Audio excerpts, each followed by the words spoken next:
আজকে ভাগিনাকে আরবি পড়ানো শেখানো হচ্ছে। শুরুতে জানাই সালামালাইকুম। লাও তাড়াতাড়ি, কোন দিক গেছা? কলম কুটি ফেলতেছা। হ্যাঁ লাও লাও। 10 আরে 10 ভালো করে কোন মরম বাইরে ভত্তা বানাবো।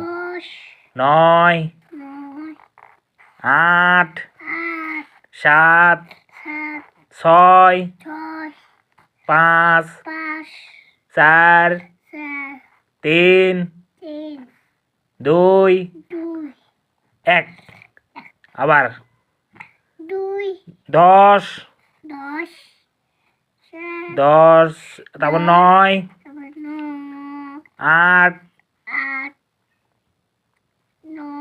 7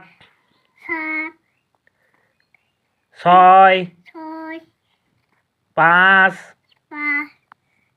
4 3 2 1 আবার ভালো করে পড়ো। 10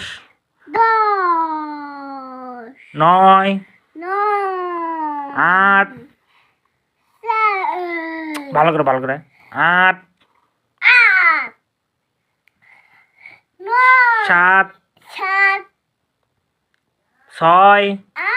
6 তাতে 6 আজ সে পর্যন্তই। বই বন্ধ করো, পড়া শেষ। আজ মেলাটি পড়ছা, বই বন্ধ করো। বন্ধ করো। আজকে মেলাটি পড়ছি তাই গো। এই আজ মেলাটি পড়ছি তাই গো।